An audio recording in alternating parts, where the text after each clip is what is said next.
All right, let's get started. I hope everybody can feel free to eat the ILC's delicious food and save me one cookie. So thanks to the ILC for over the years giving me a Dell laptop, an HP tablet PC, a Sony e-reader, and in appreciation of your technology support for me, I'm here to give a talk from my own experiences in Kenya looking at the mobile phone. And this is a talk from my social science fieldwork, but I'm going to give it a spin towards the digital trends audience and the concept of digital trends and digital technologies for education. So it's not, strictly speaking, an educational project.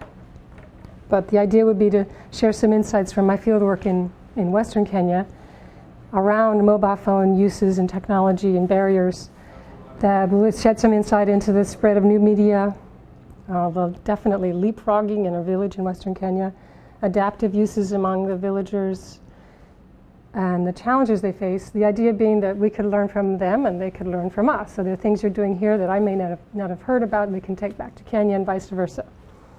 So in that spirit, just tell you something about mobile phones and the digital divide.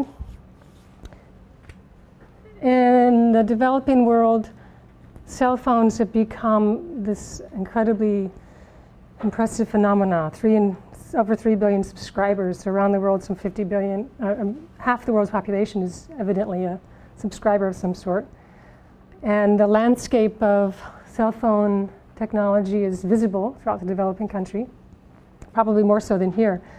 This is a Celltel billboard. You can see how huge it is. It's dominant. There's a lot of money in the industry. There are billboards and ads and promotions. So it's a very, in the urban areas, a really visible technological change.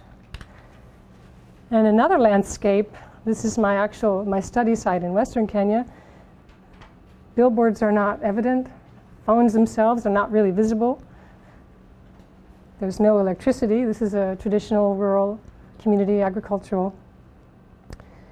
Development and public health interventions are needed there, and a lot of people are thinking we can use these mobile phones because there's so many of them and people don't have internet and don't have landlines. We can use mobile phones and reach them with messages and communicate things. And I think my findings shed a little bit of cautionary light on that.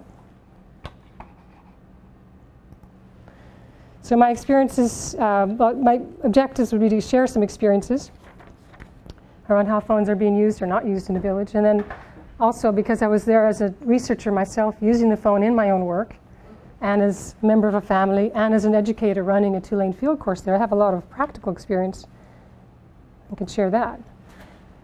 Here's a picture of me searching for a signal in 2005. And this is a pretty common image for parts of the developing country. People were climbing trees and looking for that rare signal. And you don't have to do that anymore. When I first got to Kenya in 1989, of course, I didn't have a cell phone at all, and most of my work was arranged by post office and by mail.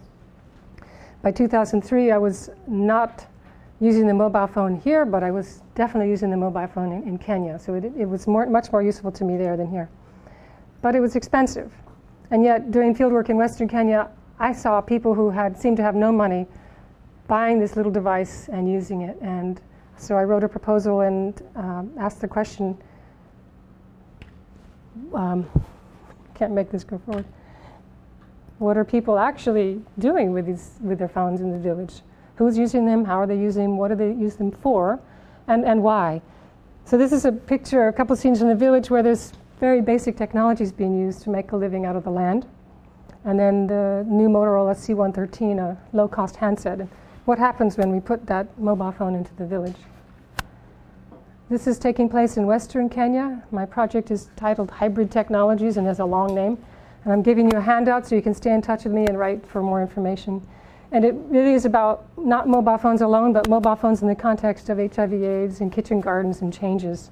It's a case study of social and technological change in a village that is a good 8 or 12 hours from Nairobi, depending on the conditions of the roads and the rains, and a place with no electricity and no motorized transport into the village.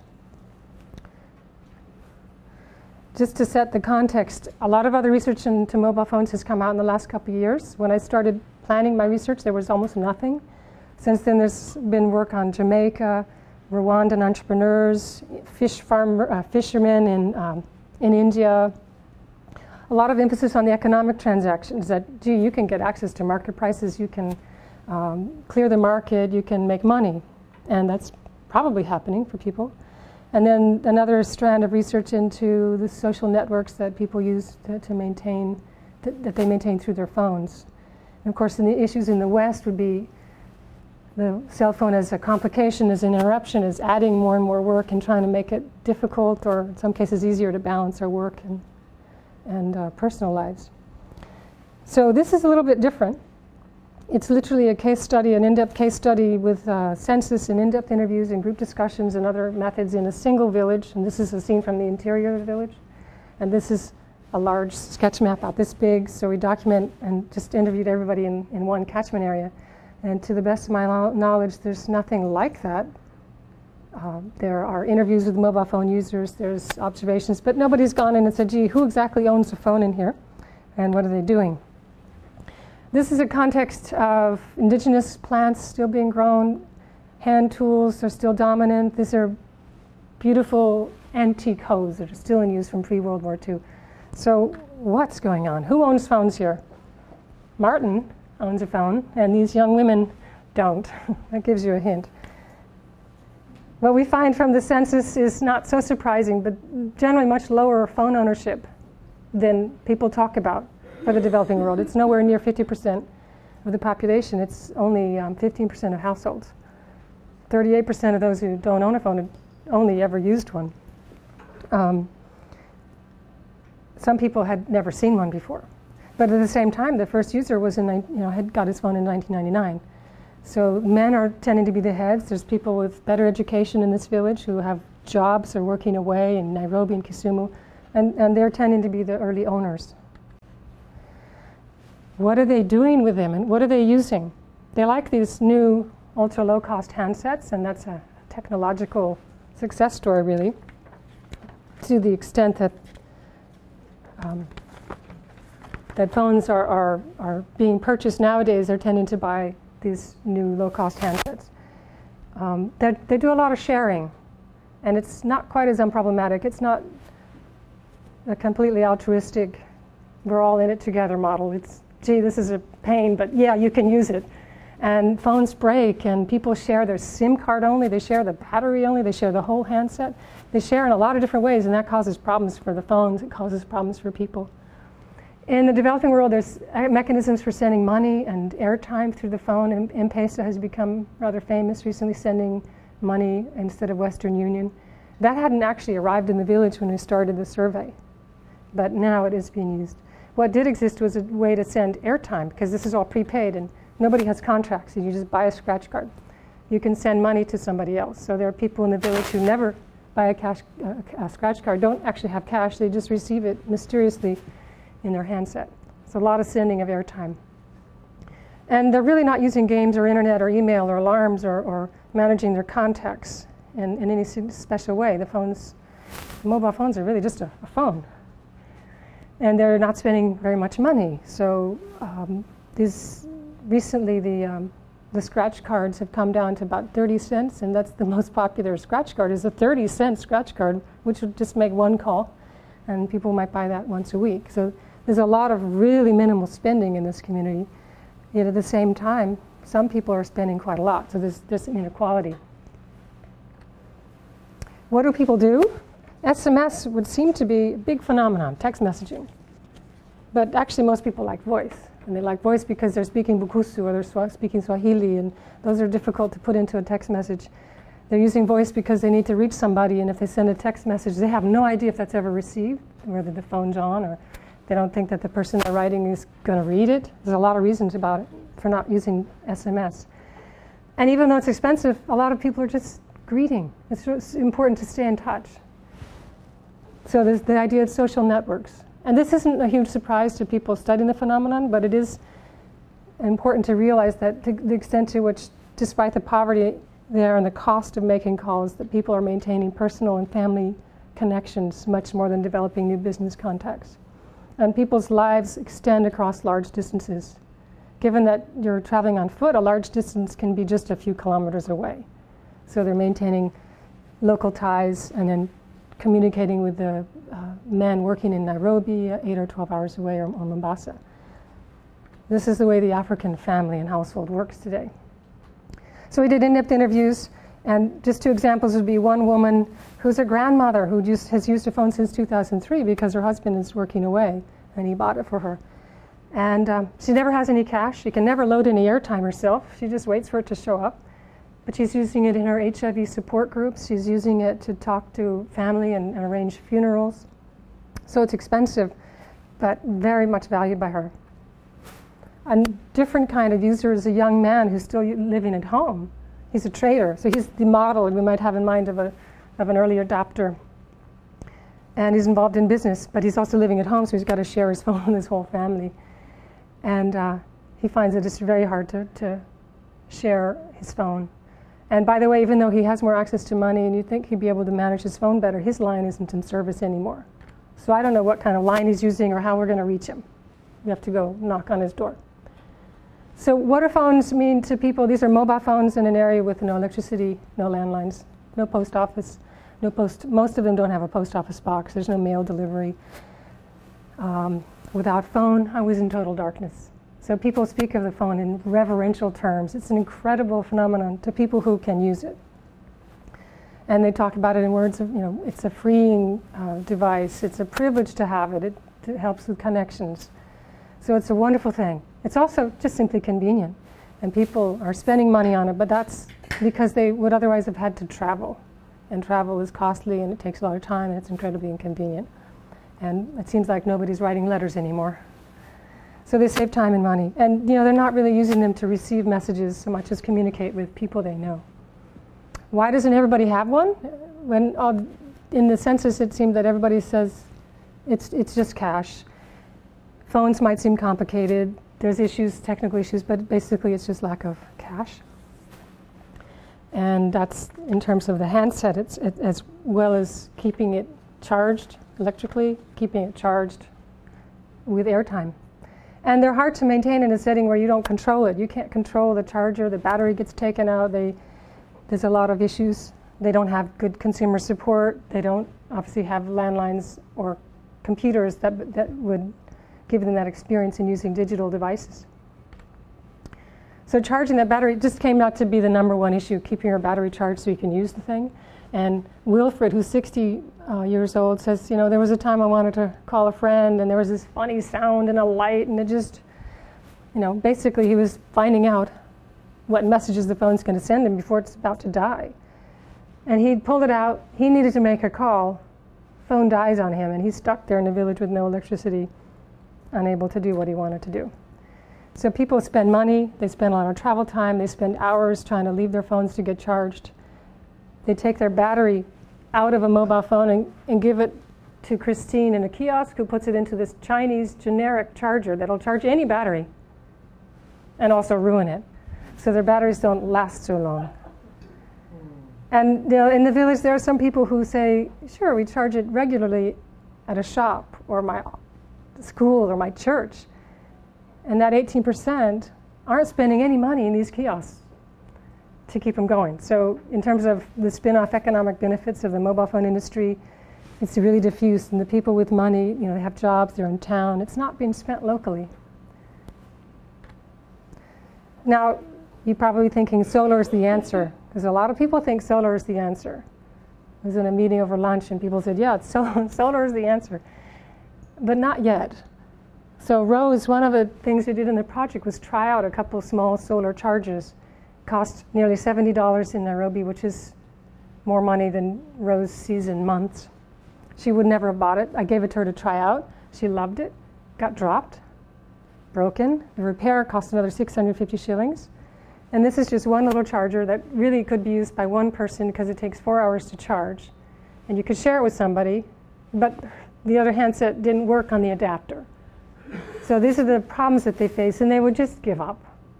And the repayment, if you calculate it, it isn't worth it to save their money and go to buy this as opposed to going to the kiosk. It's just too risky. They don't have the cash. So chargers need to come down. So people don't have the money to keep up airtime. They get phones and then their lines go out. So when I called back in July, we couldn't even reach half of the original lines. So they're just out of service. Some of them are diverted, out of signal, switched off, so they still may be with the same owner. Now what I've talked about so far is actually my research findings, interviewing people in the village, how to use a phone. But as participant observation experiences as well, because I've used the phone for teaching, and without it, I literally couldn't do my job. And I think that's true for most people. And most professionals have 2 SIM cards for one of the 2 different providers and even 2 different handsets. And everybody finds them pretty essential, and people are very competent in urban areas in text messaging, and they use them instead of email, in lieu of email, in addition to email, instead of landline, in addition to landline, in addition to transport. We save a lot of time. And we use all the functions, text messaging and voice, and sending cash through the M-Pesa system, the flashlight, the alarm, and the calculator, all the functions that people don't use in the village, which seem so useful because they don't have the electricity to sustain them, to keep it charged. And even for me, for professionals, the prepaid lines are expensive to maintain, although the price is coming down, and I'm still tied to that electrical outlet or the car. Fortunately, we have multiple options for charging. So, wonderful device. But if you have a technology focus, you might forget what it looks like from the other side. So this is the bottom-up perspective, is that most people actually don't own a phone yet in rural Africa. So this statistics refer to total subscriptions, which are multiple, and mostly in urban areas. People own multiple lines. And they are amazing devices and worthy of more attention, but people in the rural areas face challenges in using them. And the cheapest technology, the text messaging, hasn't been that popular for reasons that have to do with linguistics and oral communication, as well as the technical barriers to getting, to using those different menus. And then a lot of public health and development interventions involve sending messages out to people, but here we see that phones are shared and lines have changed hands and they're diverted and dead, and basically messages are getting no audience at all, or the wrong audience, or you're sending private information around ART adherence to somebody who, in that household, the person hasn't even revealed their status yet. So that would not be acceptable. So contrast these findings from a village with what people are trying to do using mobile phones for health, for education, for development. Monitoring, where you just have one person out there sending one bit of information. It works because you could have one person and you could sustain them and say, here's your charging money. Let us know, are the rains on time? Are you, is there some crisis? Let us know. Health information systems where health professionals who have handsets use them in their work to document data and track patients.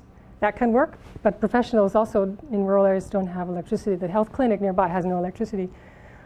The idea of village phones for income generation doesn't work. Actually, the groups that use their phones in a group are spending a lot of their own money out of pocket to keep a phone going as a communication device. It's not earning any money yet.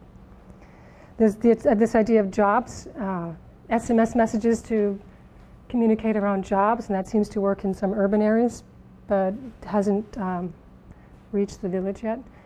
In the formal education sector, the ministry's instituted receiving or sending out exam grades by SMS, and that's fine. These are high school graduates. They tend to be a little better off. But the most interesting finding or experience in Kenya has been interactive mobile phone TV, so multiple media, where an educational TV show like Makutano Junction set in a little community, and it uses TV to articulate issues around everything from HIV to composting, for organic agriculture to gender-based violence and child rights. And they give a number for people to text in, but they don't just assume that's enough. Basically, they just say, send us your address, and then we'll send you this pretty little flyer that tells you in detail what we just said on the show. So they don't stop. They don't expect that the SMS message is sufficient. So that's one of the most interesting, I think. So I'll stop there. Questions? And I'm happy to talk more about findings and or take off and think about applications of a mobile phone. Thanks. Clay. Television program that you were talking about, is that delivered via the phone? It's regular TV. Okay. And it's produced by Mediae, a nonprofit in Nairobi. And it's TV, ordinary TV, but always with a message.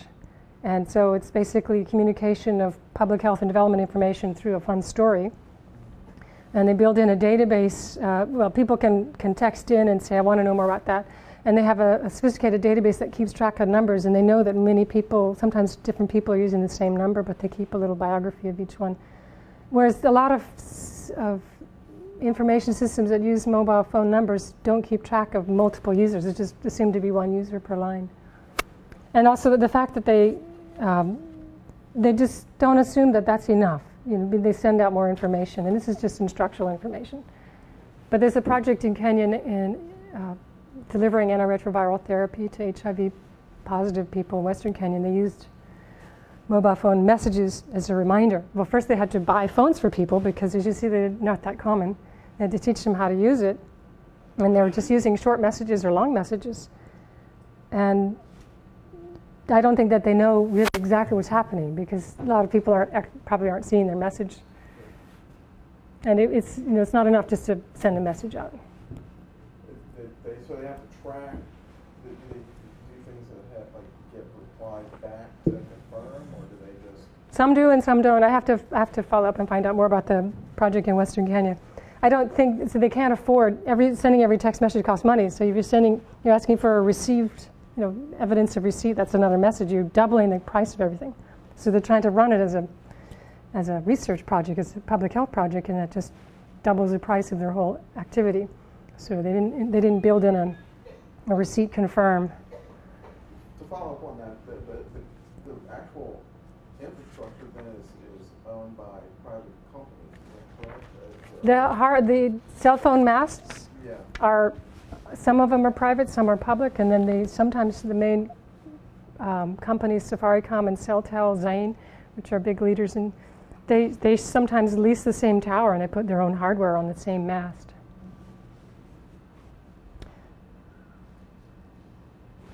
So what is sustaining this? I mean, you talked about it doesn't sound like there's a lot of money being spent in these things. What is sustaining this? Well, yeah, there's a lot of money being spent in the urban areas, and there has been. It's funny, the price of a SIM card used to be 1,000 shillings, and it's come down to 50 or 100. It's come down so dramatically that some of the people in the village were complaining. They said, it's not fair. I paid 1,000 shillings. So people were willing to spend money, and they have continued to spend money, and it's basically urban users subsidizing rural users, and this Safaricom and Zain are the companies in East Africa, and I think they've done a good job of trying to get their tariffs more reasonable and changing their tariffs to meet the needs of the rural users. So the difference from 2007 to now is dramatic. The price of airtime has gone down, cheaper scratch cards are available. People are very aware of different tariffs in the time of day. And when they're sophisticated users will change their SIM card at 6 p.m. or 9 p.m. in shift, depending on who they're calling, and they change from one user to another. So those are the most sophisticated users. So they exist in some parts of, say, non-urban East Africa.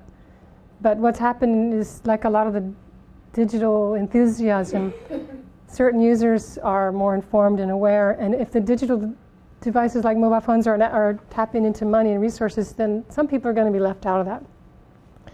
So the money, it makes a lot of money because there's money to be made and there's no alternative landline. People spend money on that because there isn't any alternative. So perhaps who's losing, it wouldn't be telecom, the national landline provider, but the transport. Or, it's a difference between, not knowing something and that stress. How do you measure somebody's stress? Not knowing the situation of your child in the hospital. So at this level in the rural economy, it's not very much money. And you're right, you might wonder how it can be sustained, but they're subsidized by the urban uses. You said Mike. that there was a very sort of reverential approach to the phone itself, that because the phone represented freedom, that there was reverence affiliated with it. Do you see that spreading out from phones to other technologies that these people are coming in contact with, or is that so it's just localized around Well, the the thing, that's a good question. See, what the phone is, there's nothing, it is a phone. It's a connection to these people far away. So I haven't heard of that level of reverence in relation to the latest variety of maize. But if there's one that could sustain, live through the drought and provide food security, they would probably be more respectful of that. But no one talks that way about the telecenters in the district capital. They're not relevant. So there's the old internet telecenter model clearly didn't provide what people needed. But to be in your hut, even though the electricity is difficult, to be able to make that call, to be able to organize your life, that's a huge relief. People are really remote. Bridget? From Mike's question, there's one laptop in the village? There's no laptop. Yeah, there's one laptop in the catchment area, which is the old ILC laptop, by the way. It's being used to support local activities. It's in really good hands right now. But I'm wondering, what's the village attitude towards a laptop? I mean, I know it's rare, but I think they think it's irrelevant for most of their needs. What do you do with it? Yeah. You don't have a printer. What's this idea of email if you don't have somebody to write to? Who would you write to? The chief? Well, he's not going to read it either. So the mobile phone had those issues until people could have somebody to call, and that's their husband. They're calling their husband and their friends and their immediate associates. Then it wasn't relevant. So the computers aren't very relevant. Although to Rusebo, they're writing proposals to the Total War on AIDS, which is a World Bank funding mechanism, on this old ILC computer. And they take a little flash drive into town and print it out or upload it and email it, and they got some money. So that's a wonderful thing. So it's a very few people, about 6 or 10 people in a catchment area of 50,000 people are using the laptop. It's not the only laptop in the area, it's just this one that I know about. And they have to take that heavy Dell 8500, it's the 2003 model, and haul it on the back of a bicycle taxi to the little market town and charge it in the back of somebody's shop for a few hours. And they have 2 batteries, so they charge those batteries and they go back and they do their work. And there's a great deal of effort involved in that. So, but it's working.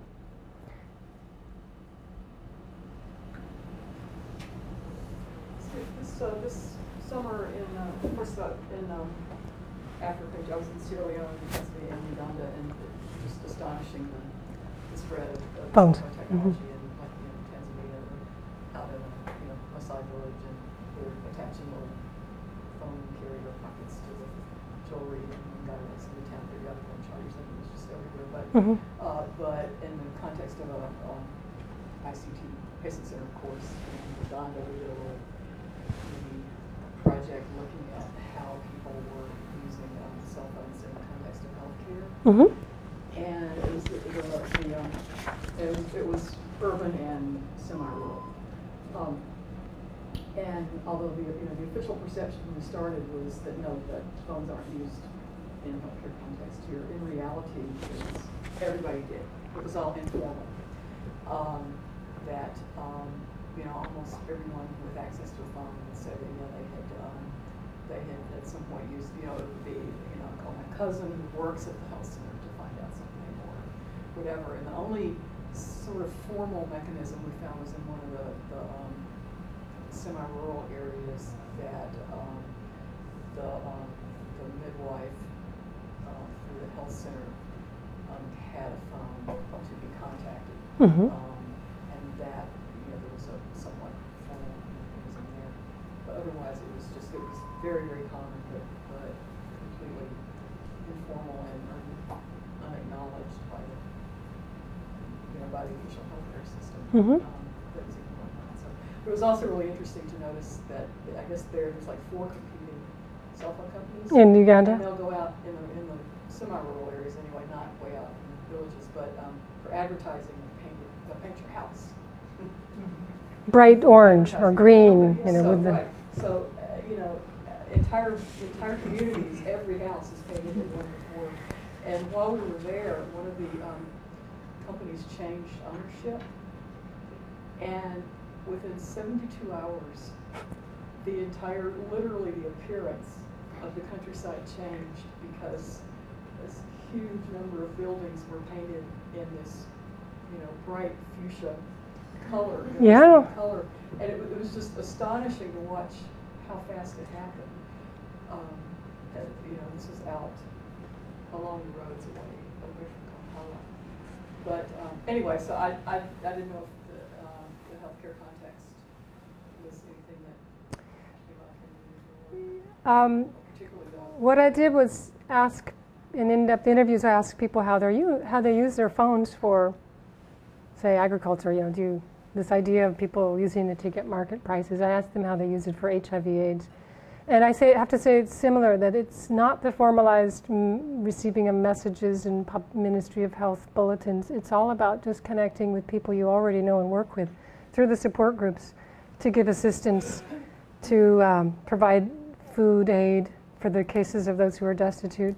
So it's not that complicated. It's just people using the phone in ordinary ways to talk to each other to make easier what they're already doing. So one of my questions was, in the research was, gee, you know, is this technology changing livelihoods? Well, not really, because it's a communication device. So they're using it to communicate around things that they're already doing. And maybe over 5 or 10 years, we'll see real transformations as businesses consolidate around SMS, you know, text messaging or data.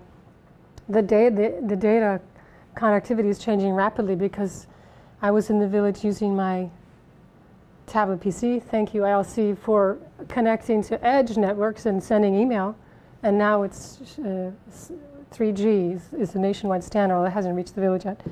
But people will be getting those phones that are equipped with internet, and Martin and other people working with the NGOs who now are connecting with outside funding will be connecting with internet. Those sorts of connections might make possible new livelihoods that we can't really imagine. So a lot of public health efforts are, here's a technology, let's use it to send out and change things and make some intervention. But what's happening on the ground is whatever imagination people can bring to the issue at hand, and whatever they can do with the phones. But the idea is basically much more informalized connections between, and very eager sharing of contacts, of phone numbers when I visit the health center. So they're very happy doing that. For now, it might change. Hi. So the use of the communicator just said hello and agreed, which would have taken a large amount of travel. So have you found travel reduced in general as a result? In other words, less movement, and so how does that affect their lives in other ways? I don't have a good answer, because we don't have enough information yet, but it reminds me of people studying the telephone in rural America. And some people envision, gee, this will save on transport, we won't need to leave. And yet rural doctors just found that it caused them to travel even more, because suddenly they were being called. So all these things are happening. People are making connections and making possible meetings and having to travel more. What I see is life is happening faster and faster in a village. It doesn't happen slowly at all. They have to meet deadlines that are posted on a website, which they can only get with extraordinary effort. So life is moving faster and faster for them, and the phone can help. And so it sometimes saves on travel, and it sometimes makes that travel more urgent and more required. But at least they go knowing, oh yeah, the meeting is actually happening. I'm not going just on the off chance that it is. So that peace of mind is a huge benefit. Clay. It sounds from what you were talking about earlier, describing in the more rural area how charging phones has become such an important part of the culture surrounding it. It sounds to me like that kind of if electricity were easily available, then that would be more of a game changer. And I find it interesting too, if you ask people in Western culture in the United States, what's the biggest problem with mobile technology? It's the batteries, power, and that's the biggest limitation right now on the technology. And in a culture that has all this technological advancement and the need to have mobile technology, the same problem is occurring at the other extreme in an extremely non-technological culture. I just think it's an interesting. That's an interesting parallel. I didn't know that people here perceive the battery life to be an issue, but it definitely is. And so an obvious implication is, well, why are the phones not perhaps bigger and come with different sort of batteries? And it's a lot of times, yeah. Hand cranks. I know that the XO laptop has a hand crank. Are there? I have no idea how effective these hand cranks are. I don't think. Well, there's a lot of ways of cranking, like bicycle cranks, and none of them seem to be available locally because the economics don't work out. So the solar chargers should be, from a social perspective, a lot cheaper because they're not that hard to make. But they've been a little bit of a niche market. Now they're starting to spread. Nobody's trying to sit on a bicycle and crank the power to that, even though they're bicycling. Here, my phone is interrupting. People bicycle and move each other around all the time. It's a very human labor-intensive economy, but why do they not attach a generator? I don't know yet. So that's the next stage we'll ask. But the phones were designed with a certain infrastructure in mind, which is grid and electrical outlets, and they can be different. I know that there's a lot of other alternative power sources here. You can buy them in any shop, put in a few batteries, but all those are really just too expensive. And then once you start getting into replaceable batteries, those are actually expensive too. So the economy is really, the cash is hard to get. So if there can be a way that doesn't involve going to another shop and getting, paying for some other consumer disposable, solar and biomass and human labor and animal labor. And I've seen a few kind of gimmicky designs, but nothing is taken off there. Maybe you saw something in Uganda, other ways of charging? Just the same issue with solar charging. I think people are trying to use some of the, to do with motorcycles, like Motorboat. The Piki? Some way to charge. Well, yeah. No, from Uganda, but some of they use car batteries actually. Use, sorry? Car batteries, yeah. Yeah, and a car battery is a heavy 8-10 pound thing. You've got to lug it somewhere to actually charge it, because this is a car battery without a car, right? So you take the car battery to a generator in a market town, then you haul it back. One does see that. And in the village, there are installed solar panels with car batteries and inverters. But that's a considerable investment. You've got to have some money to do that. Yeah, they take them to the urban areas. For charging them, they take them back to the rural areas.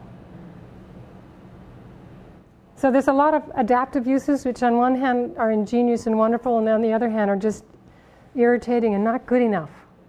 Not good enough to make those phones work better for people.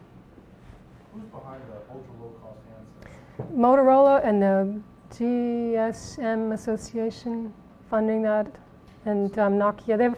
The cell phone companies have done a good job making phones cheaper and better and dust-proof and with flashlights.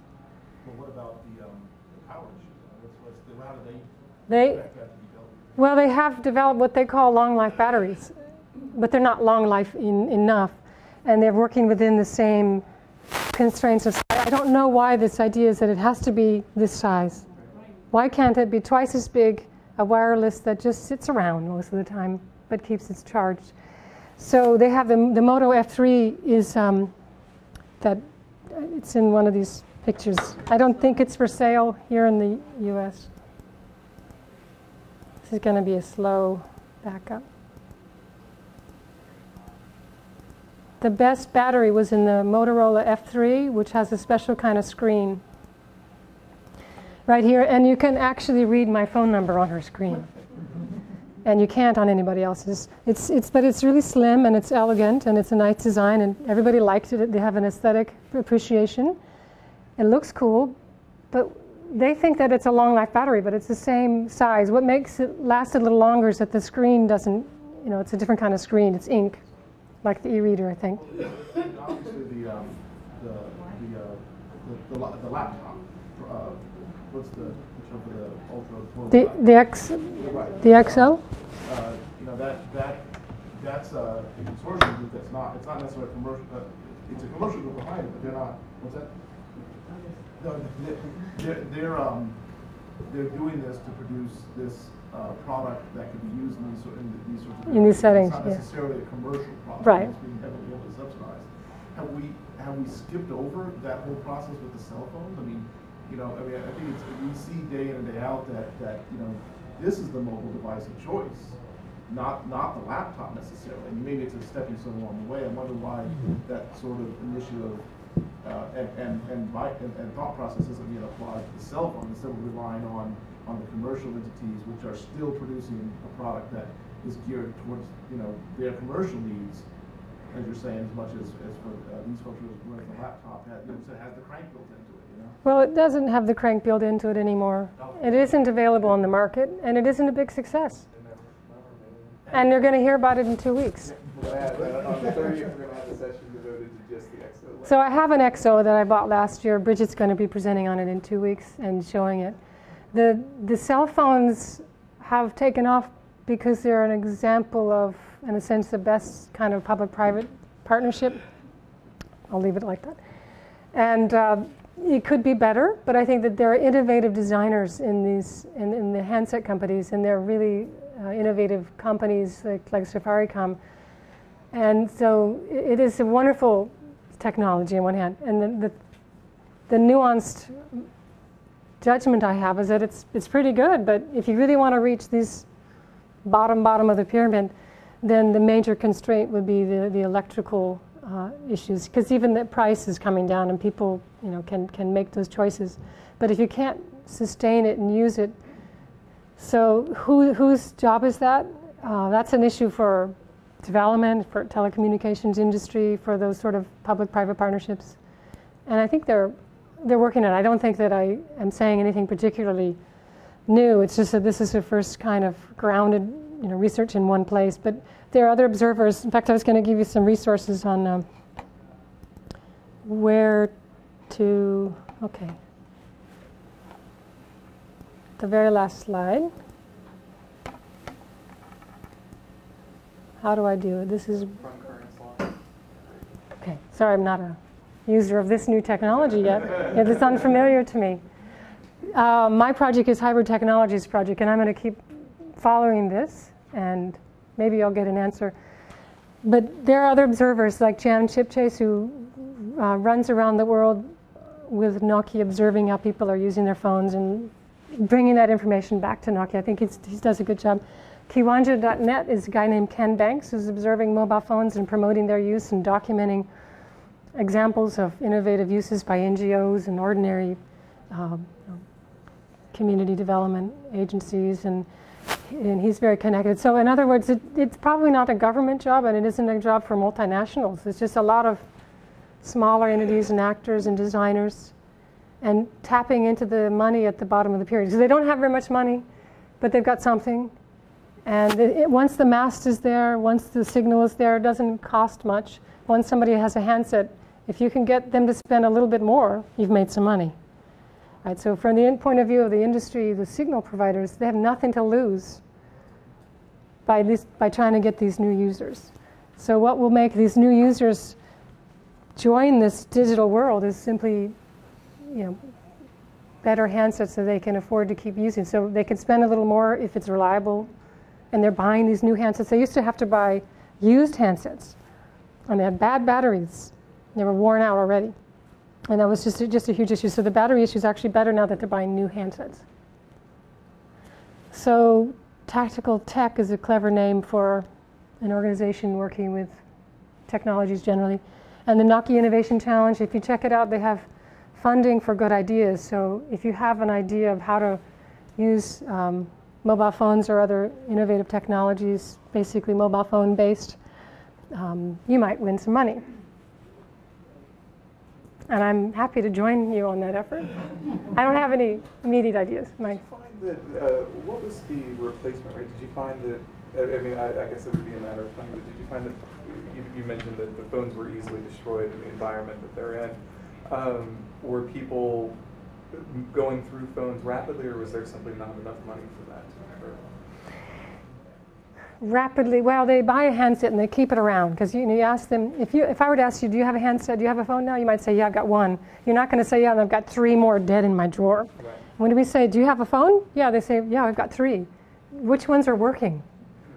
Right. So they keep them around, hoping that maybe they'll get it fixed someday. But if they really need one, they'll go buy another one. Because that's what so it's in the best interest of the phone manufacturers to have phones that break. Phones. Yeah. Well, they know that they're finding different markets. Obviously, the market here in the affluent West is very different, or even in Nairobi. I brought a little flyer. You can go to Nairobi and buy all kinds of cool phones, but if you're out in the village, these are also available. You can take them with you, but people aren't going to be spending the high-end money. So the companies, they're happy. As I said, they're happy to get handsets sold and used. And there's a huge, we're talking about another billion people out there who don't actually own a handset yet. And then once you own one, then you might own 2, and then so there is a market in those low-end $30 handsets. But that $30 is still a lot of money and obviously in that economy. No regulation or disposal, so the environmental implication down the line it can be fairly severe. Yeah, but that hasn't been a huge problem yet. They're not. It's something to be concerned about. Mostly, I haven't talked about all the repair industry. There's obviously a lot of informal economy where people you can take your handset and get it repaired. And I took my Nokia, $100 Nokia, and he cracked open the front and pulled off. And I panicked. Thought, is this going to survive? He dried the insides using the fan from the back of a computer PC, scraped off the connections, put it all back together, and it worked. But I had the confidence. I knew that I could buy another phone if I need to. I wanted to see what he would do. But most people, they can't afford to take that chance of getting something fixed, so they just sort of eke it out. They don't always work quite right. So I think there's room for customer support. There's room for workshops to teach people how to use text messaging and use tariffs and switching from Nokia to Motorola drives everybody crazy. Switching from Motorola to Nokia is frustrating. To help people use their phones effectively. And there's definitely room out there for people who have ideas for rural decentralized electricity. And then whatever handsets are out there, whether you get the used BlackBerry from a professional in Nairobi, or you get the latest little low-cost handset that's actually designed for the rural village, it won't matter. They don't really care that much at this point. So, thank you very much. Thank you for coming and listening. Appreciate it.